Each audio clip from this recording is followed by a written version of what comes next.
E o podcast de hoje, começando as entrevistas, já agradecendo aos nossos patrocinadores, Della Coleta Marmoraria, Império Beer, Vértice, Shop do Campo, Mega Luiz e Benfas Burgers.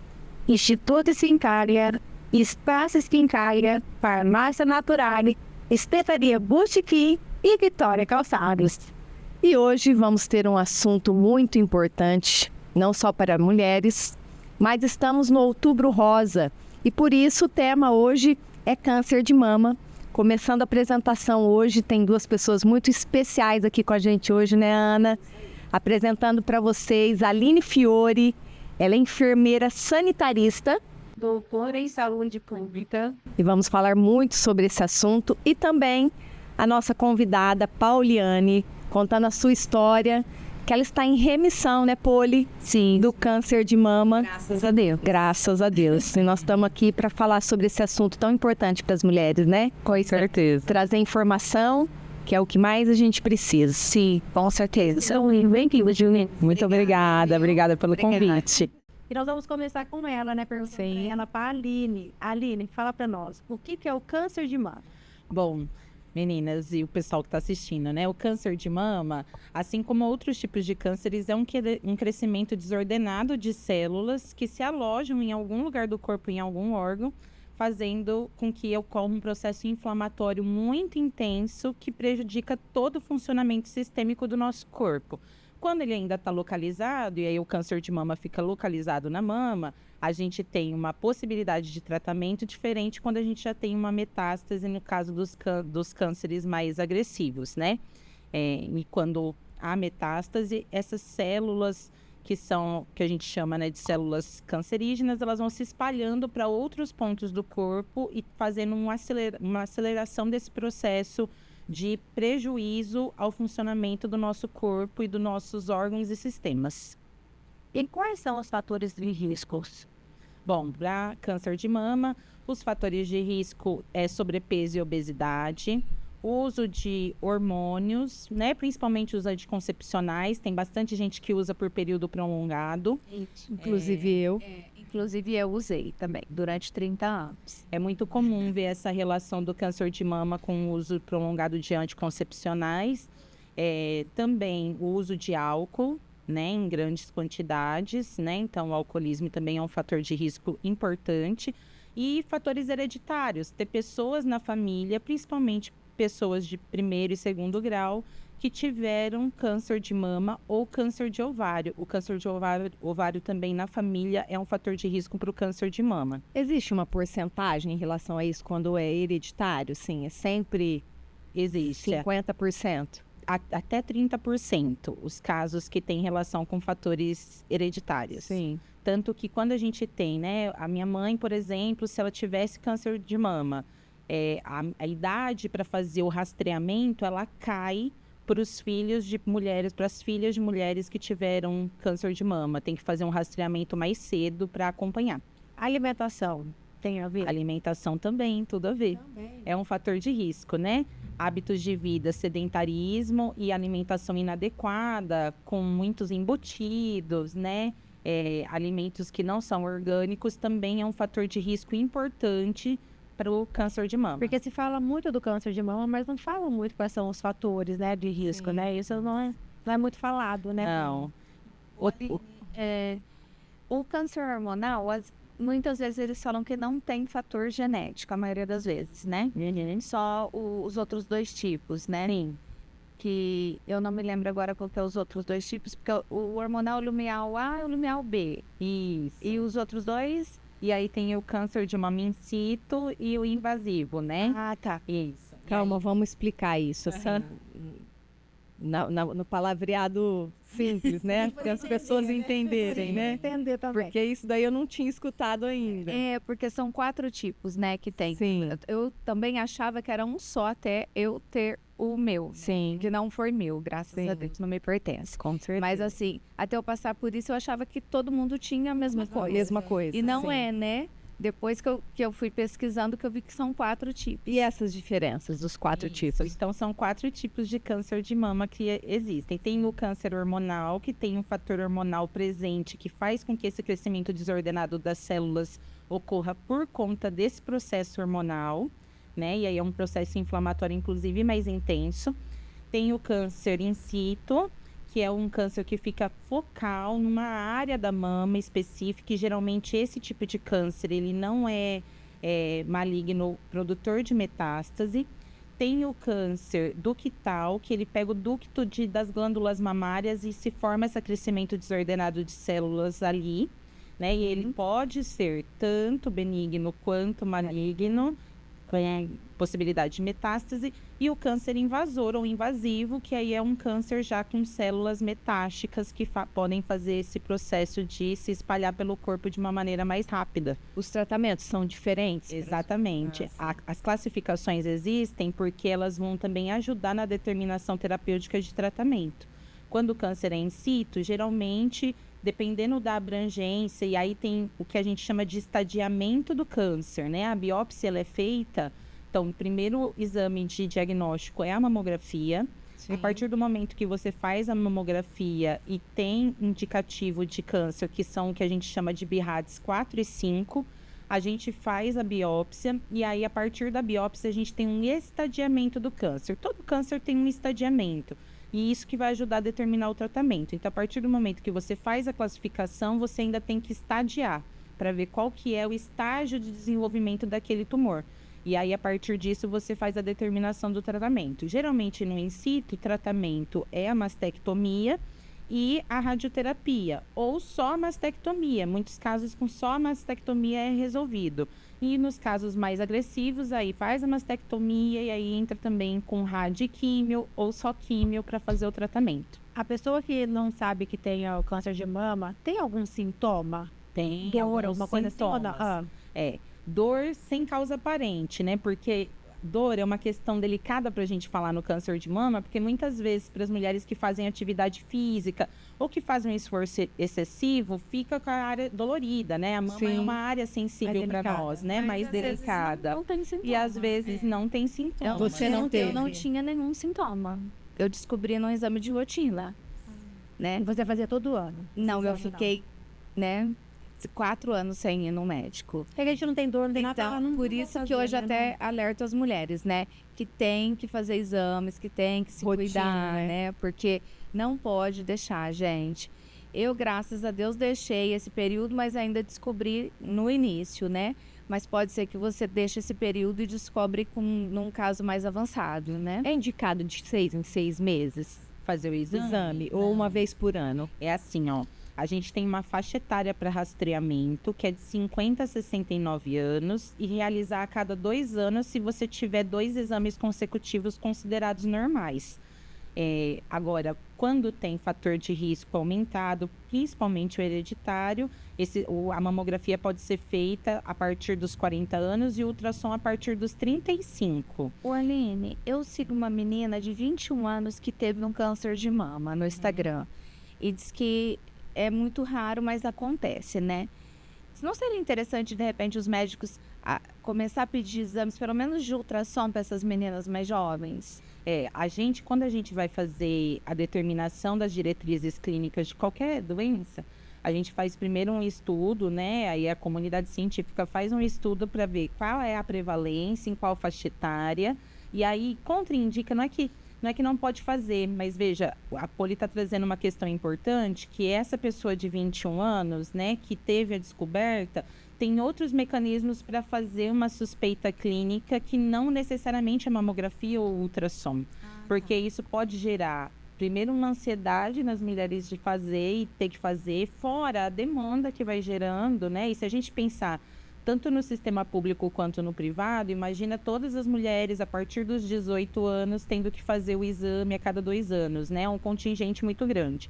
Então, o que é a alternativa para as mulheres na idade fora do rastreamento? Que aí eu acho que é uma indicação legal para você que está ouvindo aqui o podcast e assistindo, lembrar. Toda vez que você vai passar por uma consulta ginecológica, que você vai fazer um Papa Nicolau de rotina, que você vai passar por uma consulta, solicite que o profissional que está te atendendo faça o exame clínico das mamas. Porque a gente tem o autoexame de mamas, que a gente pode fazer, depois eu posso explicar.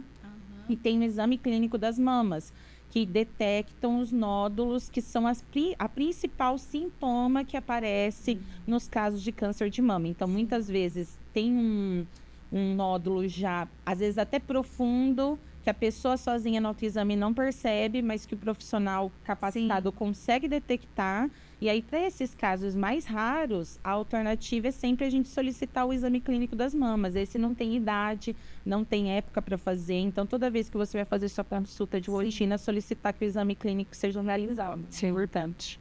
E o autoexame é aquele que você levanta o braço, é isso? Né? Deitado, levanta o braço e começa a palpar, é isso? Isso mesmo. A Aline vai ensinar Vou pra gente. ensinar Vamos depois. fazer todas juntas pra gente... Tem que ser deitado, outras né, coisas ou não? que também pode observar, tipo, às vezes é o bico invertido, às vezes muda a Deforma. coloração da mama, o formato Saída da de mama. secreção do mamilo. Isso, tem várias Tem outras outros coisas que é sintomas. bom observar, as mudanças, A né? gente acha que nunca vai acontecer com a gente, né? Então, isso vai deixando.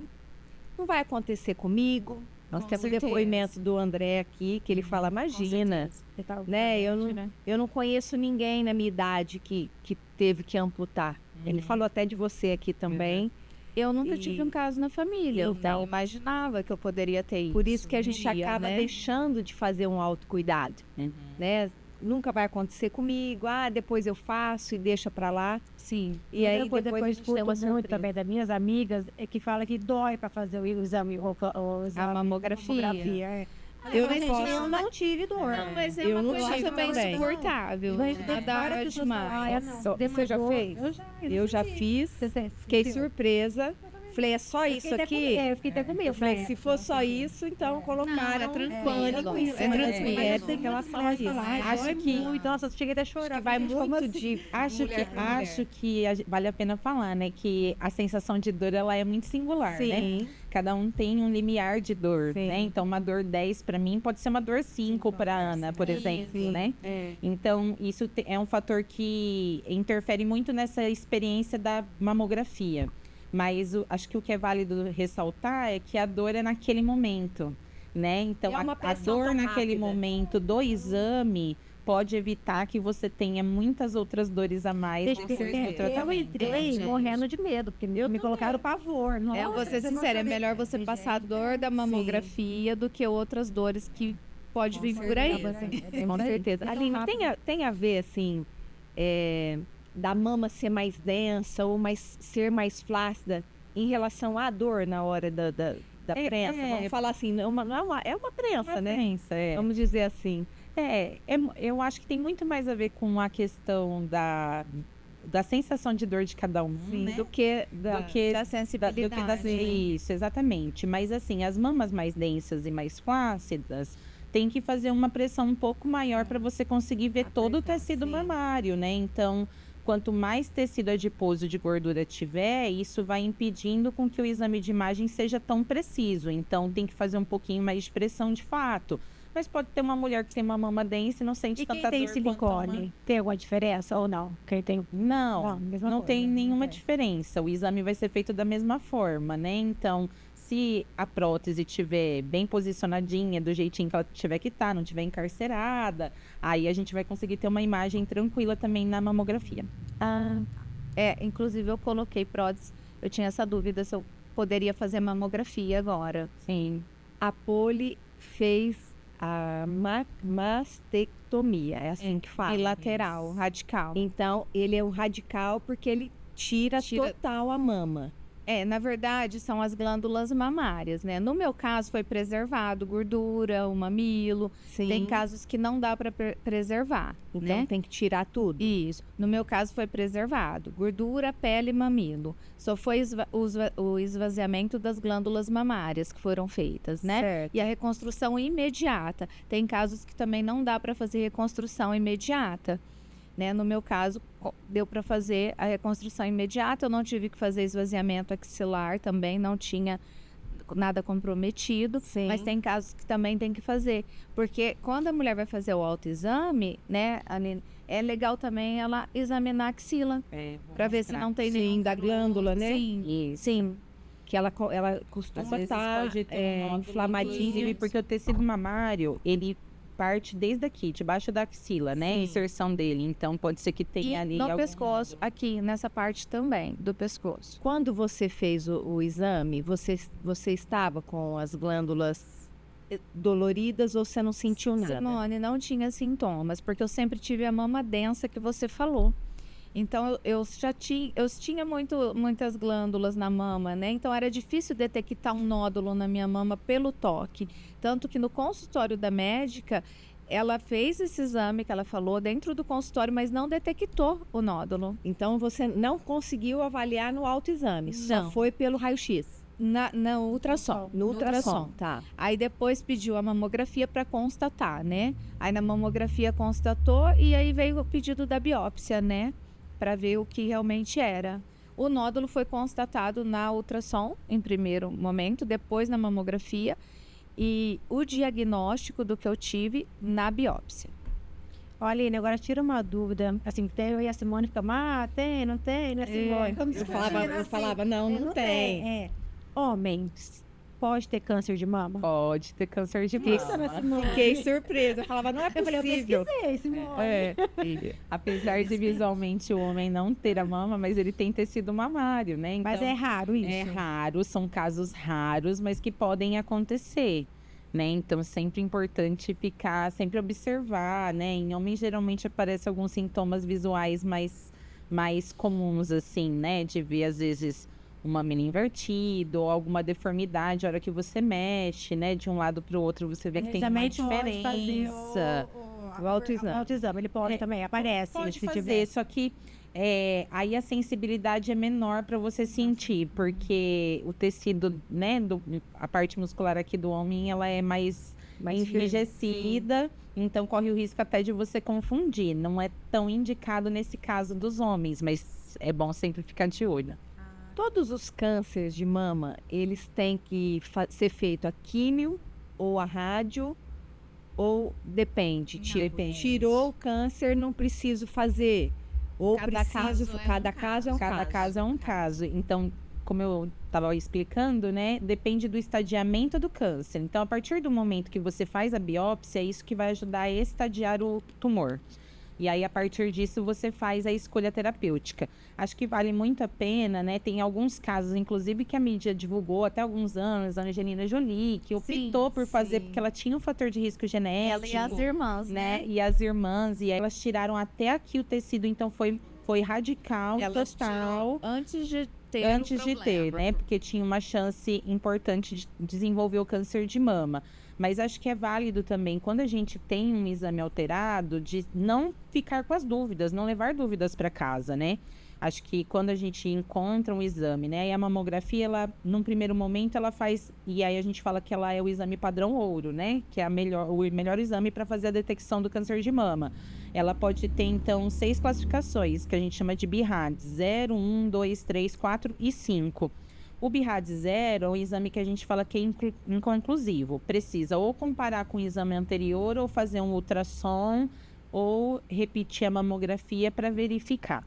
Eu sempre tive dúvida disso. Eu ia até perguntar agora qual seria o melhor exame. O BIRADs 1 e 2 são os considerados normais. 1 sem achados, né, que a gente fala, e o 2 com achado benigno.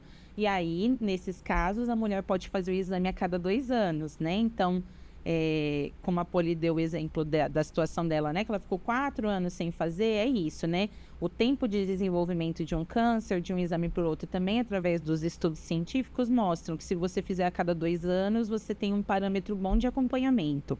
E o BIRADs 3 é um BIRADs que precisa de acompanhamento periódico. Aí sim, talvez, como a Simone perguntou, de 6 em 6 meses, você repetir o exame durante um período para acompanhar, porque é um nódulo um pouco mais sugestivo, mas que ainda não tem uma confirmação, e aí nesses casos não necessariamente precisa fazer a biópsia. E o BIRADs 4 e 5, nesses casos, precisa fazer a biópsia. Então, acho que é importante, né, para as mulheres quando fazem, primeiro não ficar desesperadas, porque por mais que a gente fique preocupado, o exame, a detecção precoce garante um sucesso de tratamento muito grande, em torno de 90%, né, de sucesso do tratamento. E acho que não ficar com dúvidas, né? Então, se tiver, olha, você quer tirar só uma mama, quer tirar outra, porque a chance de ter, a partir do estagiamento, a gente consegue verificar essas questões, Sim. isso tem que ser discutido com a pessoa, né, com a mulher. É muito pessoal isso, é uma escolha da pessoa, né? Que é do Brasil inteiro, me colocaram lá, nem sei como eu fui parar, mas eu estou lá. E tem 90 mulheres passando pelo câncer de mama nesse grupo, do Brasil inteiro. E algumas relatam que ficaram, tipo assim, perceberam o nódulo 2, 3 anos atrás e com medo não foram procurar um médico, por medo. E saber do resultado. E aí o caso foi agravando, aparecendo outros sintomas, até que elas tiveram que procurar o médico. E aí, tarde. Aí é tarde. Chegou no médico, eu já estava, né? Avançado. Já estava num grau mais avançado. Você precisou de algum apoio psicológico? Ou precisa até hoje? Como que foi? Não, eu não precisei, né? Mas eu falo que eu não precisei porque eu tenho muita fé. Eu sempre brinco com o meu psicólogo, é Deus, né? Eu não tomo remédio controlado, antidepressivo, não tomo. Até os bloqueadores que eu tomo hoje, hormonais, tem alguns antidepressivos que você não pode tomar com ele. Quando eu fui passar pela médica, ela perguntou e eu falei que eu não tomava antidepressivo. Ela falou assim, nossa, você é uma exceção, né? Porque geralmente a maioria das pessoas que passam por isso toma algum antidepressivo, né? Remédio para ansiedade, alguma coisa assim. Eu não tomo. E não procurei tratamento psicológico porque eu não vi necessidade, né? Consegui passar por esse período aí bem. Mas muitas mulheres precisam e devem procurar ajuda psicológica, E sim. tá tudo bem, né? E tá tudo bem, tá tudo certo. É muito do apoio que você tem também, das pessoas ao seu redor. Grupo de apoio. Além de fé. É importantíssimo, tá, gente? Eu tive um grupo de apoio muito bom. Minha família, Que te sustentou. amigos maravilhosos que eu tenho. Meu noivo, minha mãe, que raspou a cabeça, inclusive, com 72 anos, quando eu precisei raspar a minha. Então, assim, esse grupo de apoio, esse acolhimento... É isso que a gente precisa, né? É muito importante mesmo. Para qualquer pessoa que está passando por um tratamento de câncer, tá? E nunca você diminuir o sofrimento da pessoa, porque cada sofrimento é único e não deve ser diminuído. E o bom desse grupo é que é aquela coisa assim, não é só comigo que acontece essas coisas. Tô sozinha. Tô sozinha. Não, eu acho que você sente uma Quando mesma você força. entra também nesses grupos que eu tô, e a gente criou um grupo aqui em Tanabi, inclusive para as mulheres que estão passando por câncer, Sim. né? Quem estiver passando por isso, quiser me procurar, né? Depois a gente é um grupo privado, só com mulheres, né? Vocês pra se trocar apoiam. experiências e apoio. né? Isso. E isso tem ajudado muito também, né? Porque o fato, às vezes, da mulher, principalmente o câncer de mama, que acaba perdendo o cabelo, é um fator, né, que mexe muito com a autoestima feminina. As mulheres já têm medo desse tratamento por conta disso. E a gente tem que ver que é normal. O cabelo Cresce, né, vai cair, mas vai voltar a crescer, né?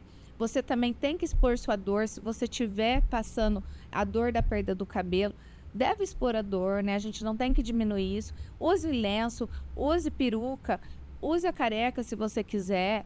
Tudo é normal, né? Você está passando um processo que vai mulher, passar. o cabelo, acho que é o que mais, assim... Eu já vi falando sobre isso. Mas é eu importante acho, né? você sempre pensar, cabelo. é uma fase que vai passar. É muito individual também, né, Poli? É Eu individual. acho que é individual isso, esse sentimento. Falei, nossa, como que eu vou me olhar no espelho, não vou me reconhecer, eu tô sem cabelo e agora vou perder o cabelo. É uma período coisa de pessoal, né? adaptação, né? A gente, dentro da saúde pública, né, que é a área que eu gosto, eu amo e trabalho, a gente fala muito de 2 termos, né? Primeiro, do autocuidado apoiado, né? Que é você ser dono do conhecimento do seu tratamento e você conseguir ter embasamento pelos profissionais de saúde para tomada de decisão, inclusive para escolher e entender quando é o momento de procurar uma ajuda psicológica, né? Sim. Porque isso não é nenhuma vergonha e nenhum sinal de fraqueza, pelo contrário, a gente se autoconhecer e entender que a gente precisa de um acompanhamento é um sinal de força, É aí um que sinal você de descobre a de sua força, né? autoconhecimento. Então, o autocuidado ele tem muito disso, da gente se conhecer e perceber para quais áreas da nossa vida a gente precisa de apoio, né? Então, a fé é muito importante, um grupo de apoio é muito importante, mas uma ajuda profissional também pode ser. Então, acho que isso é importante. E uma outra coisa que a gente trabalha, né, dentro dessa questão da saúde, na saúde pública, sim, é que cada indivíduo é especialista em si mesmo. Então, eu sempre carrego isso quando eu estou fazendo meus processos de capacitação, né? Então, a gente precisa ouvir a pessoa porque ela é especialista em si. Então, ela consegue saber como ela se sente com a perda do cabelo, com a decisão do tratamento, quanto tempo ela precisa para digerir isso, porque isso é muito singular de cada um. Com certeza. É chocante você receber essa notícia, querendo ou não. É difícil, é devastador. Deve ser, É essa é a devastador. palavra, eu acho, O dia devastador. do diagnóstico é devastador para a pessoa. É uma coisa assim, porque como você falou, ninguém pensa na vida em ter um tipo de câncer. Você né? pensou, tipo, vou morrer? É a primeira coisa que vem na cabeça. É a É a primeira coisa. Quando você recebe o diagnóstico, a primeira coisa que você pensa é: eu queria ter vivido mais, eu vou deixar as pessoas que eu amo aqui. É a primeira coisa, Sim. né? O primeiro impacto é esse, né? Só que o pós-câncer é uma coisa que ninguém fala. Como retomar a vida depois do tratamento? E também é muito difícil, né? Tem pessoas que passam o tratamento super forte, quando chega no pós, E depois Cai. desaba. né? Porque não sabe como vai retomar a vida. E então, você não tem que procurar só o tratamento psicológico, de repente, durante o tratamento, mas depois do tratamento, que é muito importante para você retomar, porque é um novo normal. Você não volta mais a ser a pessoa que você era antes. Você se torna uma outra pessoa. E uma outra visão de vida, né? Tudo. Passou por uma experiência Sim. difícil. Sim. Então, tudo muda, né? E Às hoje vezes, nada te abala. fisicamente, né, também, como as mulheres que fazem a mastectomia. Então, fisicamente muda. Sim. Existem algumas limitações. Então, esse pós-tratamento tem que ser acompanhado também, se de repente a pessoa não está conseguindo retomar a vida dela, né? Esses dias eu estava vendo uma notícia de uma mulher que ela tirou total. Então, ela tinha a cicatriz, né, dos 2 seios. E ela foi, acho que, a primeira mulher a mostrar a cicatriz na internet e falar sobre isso. Sim. Porque ela não via, ela procurava informação sobre isso e ela não tinha essa informação. Sim. Então, ela foi uma das primeiras, acho que foi a primeira até na internet, a mostrar a cicatriz e começar a falar sobre isso, para poder ajudar outras mulheres. É muito importante. Eu queria, Aline, que você, assim, pudesse direcionar as mulheres que estão vendo, de que maneira, como começar, o que fazer, né? No simples, para não ficar tão assustador. Isso, que legal. Então, acho que primeiro a gente tentar, né, nessa vida corrida que a gente tem, manter os hábitos saudáveis na medida do possível, né? Acho que esse é um primeiro ato de autocuidado que a gente tem que ter com a gente para prevenção, né? E depois a gente tentar fazer o autoexame das mamas, né? Da gente fazer esse autoexame pelo menos uma vez por mês, fora do período menstrual, né? Para aquelas mulheres que ainda menstruam, a gente fazer o autoexame das mamas, né? Então, isso a gente pode fazer deitada na cama, no banho, embaixo do chuveiro, né? No lugar onde a gente se sinta mais confortável e sempre lembrar, né? De quando passar em consulta com ginecologista, com um profissional de saúde, pedir que ele faça o exame clínico das mamas, né? Para poder também verificar. E não esperar só chegar em outubro, né? Que é o mês da campanha do Outubro Rosa. Sim, com Porque às vezes a pessoa certeza. fala, Pra se mobilizar só vai e lembrar buscar. em outubro. É porque é um assunto não. que o resto do ano não é muito falado, Não é falado, né? Não Não é é muito fazer falado. certo. Leva mais só no período, né? Sim. As campanhas, elas funcionam como um lembrete, né? Mas isso não quer dizer que é Só pra fazer outubro no mês outubro. para cuidar. Só para isso. A gente sempre fala, né, da gente contar quando foi a data que a gente fez e colocar um lembrete mesmo, né? No celular, Sim. hoje em dia a gente tem o celular tão fácil, né? Pra gente lembrar que tá completando, olha, 2 anos que eu fiz a mamografia, principalmente para as mulheres de 50 a 69 anos. A Sociedade Brasileira de Mastologia, eles têm falado de reduzir essa idade para 40 anos para rastreamento com a mamografia, né? Mas isso ainda está sendo estudado.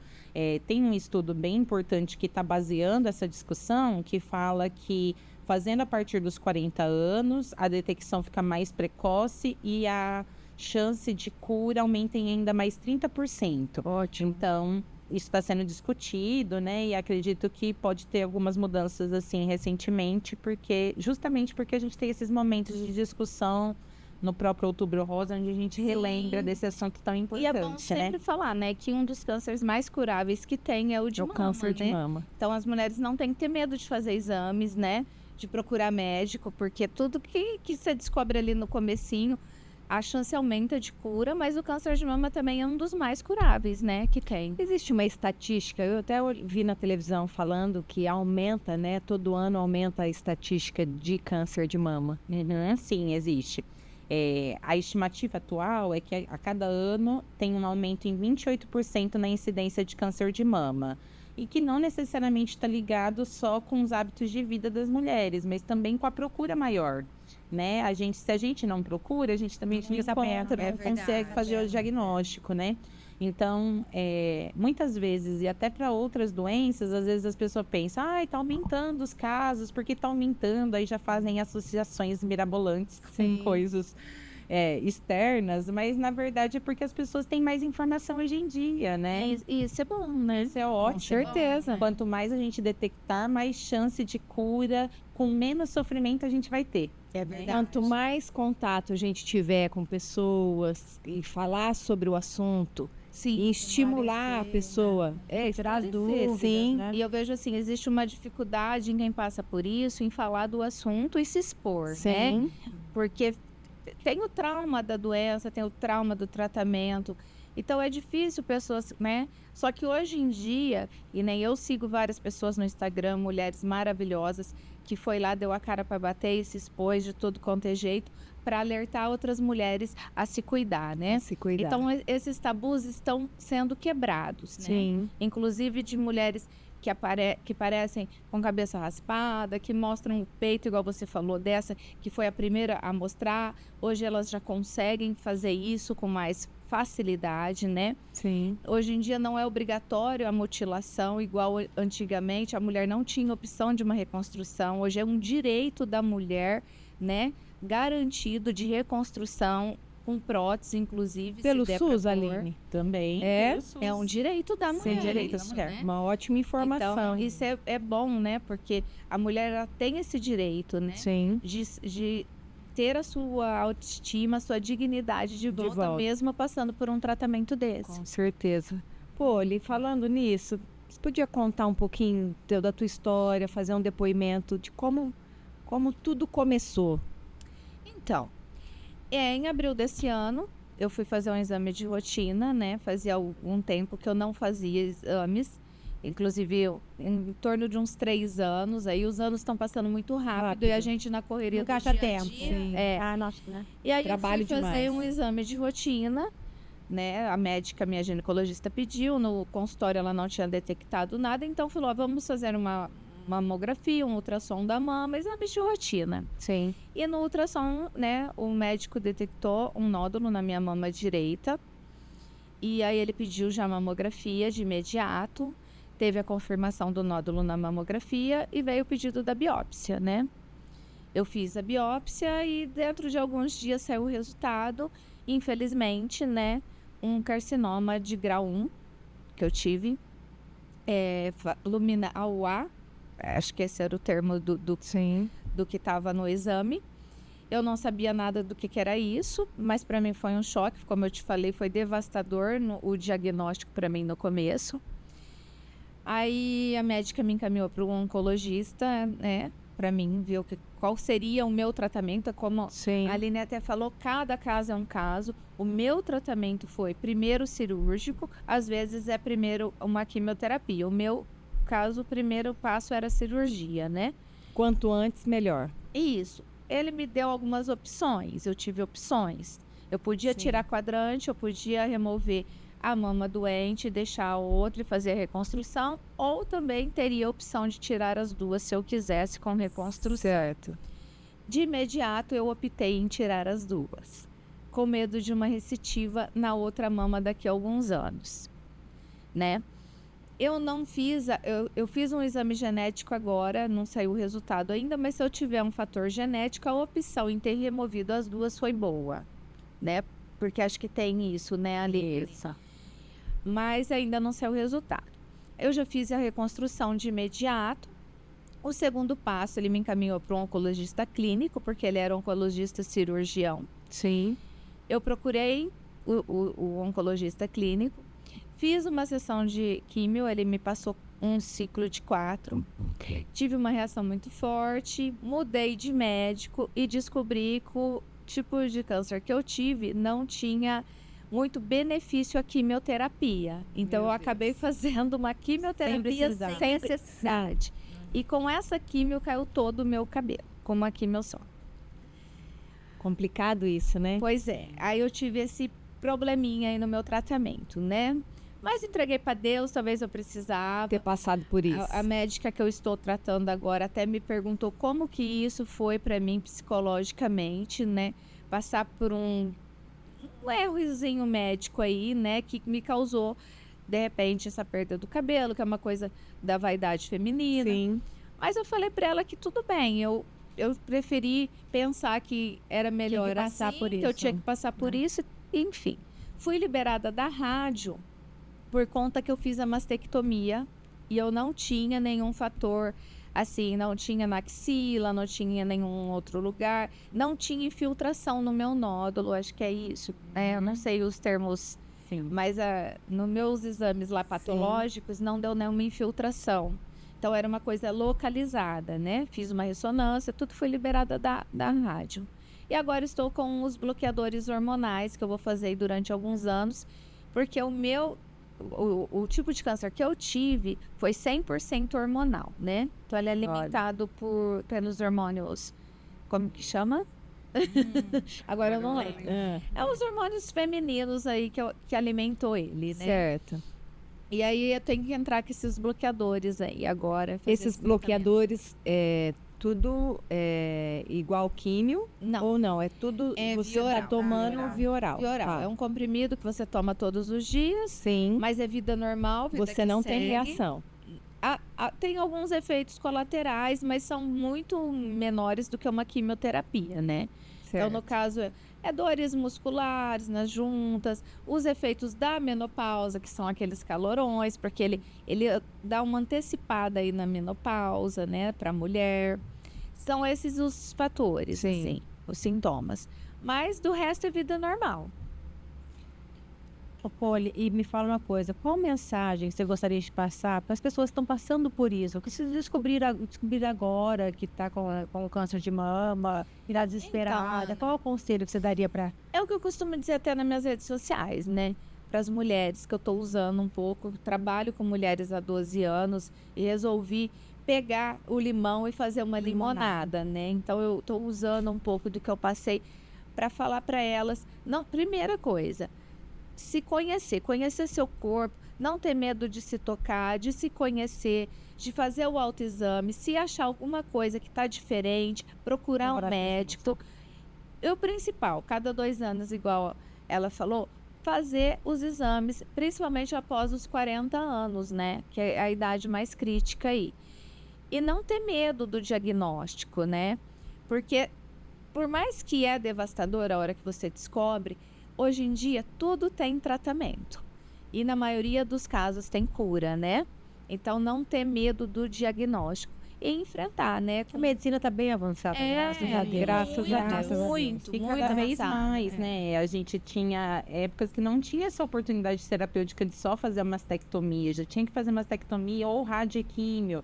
Então, hoje a gente tem outras oportunidades, porque Sim. a ciência vai avançando e vai mostrando, né? Sim. O que é o melhor e que às vezes algum tipo de tratamento já é suficiente para também não expor a mulher a tantos tratamentos, né? E que podem trazer alguns efeitos colaterais desnecessários. Sofrimentos, né? Desnecessários. É que eu acho que a palavra câncer já dá um medo, né?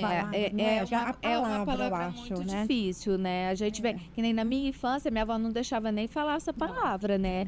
Não fala, é pecado, não pode falar, vai chamar. Né? Era muito assim, Já né? começa aí, né? Então, eu tenho que quebrar um pouco também esse tabu, né? Porque a gente vem de uma geração que tem até medo da palavra. palavra, né? E tem medo de procurar, de repente, um diagnóstico desse, né? Fica com muito medo. Às vezes a pessoa fica lá 2 anos, 3 anos com um nódulo ali, com um carocinho, e eu vou deixar, ele vai sumir, Sabe que pode entendeu? ser alguma coisa, ele mas vai não sumir sabe. sozinho. Depois da remissão, quanto tempo fica sendo avaliada, acompanhada? Depende também de cada caso, né? Tava até conversando com a Poli um pouquinho antes da gente entrar, né? Então, vai depender muito de cada caso. O que ela estava falando sobre a questão, né, de avaliação para fazer a reconstrução ou não, né? Se você tem margem comprometida daquele tumor depois da retirada. Então, tudo isso vai influenciar nesse acompanhamento por quanto tempo, né? Então, pode ser 5 anos, pode ser 7 anos, pode ser 10 anos, pode ser menos, 3 anos de acompanhamento. Então, vai depender de cada caso. Existe algum site que vocês têm para ficar buscando informações que vocês compartilham um com o outro ou não? É por meio do médico mesmo, você fazendo pesquisa, trocando informação uma com a outra? Ou existe no governo, existe um site próprio que traz informação para as pessoas, né, terem mais Acho que o apoio entre os pares é bem importante, né? Porque a experiência de cada um vai trocando, né? Vai também qualificando até esse processo mesmo de você conhecer o seu tratamento, não ficar com dúvidas junto com o seu médico. Mas a gente tem algumas fontes de informações oficiais, a gente tem dentro do governo, né? O site do INCA, né? Com o Instituto Nacional de Câncer, que sempre está com tudo mais atualizado possível de todos os tipos de câncer. Então, é uma fonte segura de busca de informação, né? Porque às vezes a gente vê hoje em dia na internet muitas informações também equivocadas. Isso, exatamente. E às vezes até uma experiência, né? A Poli conta a experiência dela e para uma outra mulher essa experiência não bate. Aí às vezes isso frustra, né? Então acho que buscar informação nas fontes oficiais e buscar apoio em quem também passa pela mesma situação, acho que é um casamento importante aí. Qualquer dúvida, sempre procurar um médico, porque esse Google, às vezes, vai perturbar muito a cabeça da pessoa. Certeza. A primeira coisa que a gente faz é procurar o Google, né? Primeira coisa. Bula de remédio, né? Bula de remédio, né? Até uma curiosidade, né? Às vezes as pessoas têm muitas questões em relação aos tipos de quimioterapia, que tem a vermelha, a branca, hoje tem até a azul, e aí fica com mais medo de uma ou de outra. Mas o que mais impacta nos efeitos colaterais é a dosagem das medicações, que vai ser diferente para cada caso, e não se é a vermelha ou se é a branca. Cada caso é um caso. Então, isso eu aprendi, que nem tinha um medo da vermelha, eu fiz uma branca e tive uma reação super forte, porque eu fiz uma quimio de 6 horas, né? Então, isso foi muito forte. Foi uma medicação muito forte para o meu organismo. Então, não tem muito a ver. E eu tinha muito medo da vermelha, né? E tive uma reação super forte com a branca. Então, não tem muito a ver também. Sim, é um mito que foi sendo criado ao longo do tempo e que é bom a gente desmistificar também, né? E é isso, acho que para quem está passando por essa situação, sempre não ficar com dúvidas. Você é especialista em você mesmo, então não fique com dúvidas, não vá com dúvidas para casa, pergunta 1, 2, 10 vezes. Se o profissional de saúde que estiver te atendendo perder a paciência com ele, mas continue perguntando, porque você precisa saber mais do seu tratamento do que qualquer outra pessoa. Anota eu anotava tudo numa folhinha, assim, antes de eu ir pro médico. Anota as dúvidas, né? Porque quando você entra no consultório médico do oncologista, que você está passando por isso, automaticamente parece que te dá um branco, você não consegue mais perguntar nada, você não lembra mais nada. Então, é muito importante a pessoa que está passando por isso anotar dúvidas antes de ir para o médico, o que ela quer saber, né? E são muitas dúvidas, né? Sim. Ô, Aline, mostra para nós como que é feito o autoexame. Pronto. Então, na posição que você ficar mais confortável, vamos lá, ser deitadinha, pode ser em pé, pode ser sentadinha. Né? A primeira coisa que a gente vai fazer é primeiro observar. Então, você vai ter que estar lá com os seus seios à mostra, né? De frente para o espelho de preferência, nesse primeiro momento para fazer observação. E levantar os braços para ver se tem alguma deformidade na hora que você levanta os braços. Observar o mamilo, ver se não tem mamilo invertido. É fazer isso daqui mesmo. Isso mesmo. E um outro movimento que a gente faz é isso aqui, ó, parecendo batida de asa de galinha. que também ajuda a ver se tem alguma deformidade. Uma outra coisa que a gente observa que pode ser um fator de risco para câncer de mama na observação é aquela pele com aspecto de casca de laranja, que parece que tem até umas ondulações. Isso no seio Isso mesmo. só na observação e no seio, né? E aí, depois que você faz esse processo de observação, aí sim você vai partir para o autoexame. Então, a mão atrás Vermelho fica também ou não? pode ficar uma área mais vermelha, mas aí às vezes mais associado com a dor, né? Mas em casos mais raros, né? A dor a gente sempre tem que tomar um pouco de cuidado, porque pode ser uma dor muscular, pode ser uma dor por um esforço físico, pode ser uma pancada, a gente sabe, né? Tem uma pancada no peito, é sensível. Então, a dor a gente ainda tem algumas ressalvas em relação a isso, melhor cuidar das outras partes, tentar detectar os nódulos. Aí a gente coloca uma mão atrás da cabeça e aí a outra mão é a que vai fazer o exame. A gente tem duas formas de fazer o movimento, puxando desde aqui da axila e indo até a direção do mamilo, Com esse movimento assim, com os dedinhos assim. E aí você vai tentar sentir um nódulo. Geralmente o nódulo, né, acho que é importante também lembrar, quando ele é palpável, ele é durinho. Parece um grãozinho de arroz ou um grãozinho de milho. Parece que você consegue até pinçar ele se você conseguir sentir. Não precisa né? apertar, então é bem levinho, superficial. E só quando for a mama mais densa, por exemplo, no meu caso, a gente vai apertar um pouquinho mais. E aí a gente vai fazer toda a volta do peito, fazendo Sempre todo fechando até o... E aí, ó, sempre puxando, como a Poli bem lembrou, daqui, ó, porque aqui também tem Dessa parte, área, certo? E uma outra forma de fazer o autoexame é a gente fazer movimento, a mesma coisa com os dois dedinhos, começando daqui do centro para fora, movimento circular. E aí a gente vai fazendo toda a volta da mama. Certo. Não fazer no período menstrual, porque a gente sabe que no período menstrual as mamas ficam mais densas e ficam mais doloridas. E aí as glândulas, às vezes, elas dão uma falsa sensação de ter um nódulo, porque elas ficam mais inchadas. Então, sempre esperar passar o período menstrual para poder fazer, para a gente também não se confundir e não ficar desesperado à toa, né? Meninas, é uma noite Maravilhoso, né? Eu fico aqui prestando atenção. Foram várias dúvidas que eu tinha ainda. Sim. Passei, né? A gente não Foi maravilhoso. Obrigada por tanta informação. Obrigada a vocês por abrir esse Partilhar. espaço, né? Que é muito importante abrir um espaço desse Para para todas passar nós. informação, né? Parabéns pela iniciativa. Com certeza. É que tem que falar nesse Com certeza. que mais mulheres se encorajem a fazer seus exames, não deixe passar tanto É tempo. um assunto que não é muito bom, mas é necessário, né? Super necessário. E não falar disso só em outubro, né? Isso, exatamente. Não existe tabu para isso, né? Pois é, A gente se cuidar. Exatamente. É isso aí. Gente, obrigada. Queremos agradecer mais uma vez nossos patrocinadores, né, Simone? Aos nossos patrocinadores Della Coleta Marmoraria, Império Beer, Vértice, Shop do Campo, Mega Luiz, Benfas Burgers. Instituto Skin Caglia, Espaço Skin Caglia, Farmácia Naturale, Espetaria Botequim e Vitória Calçados.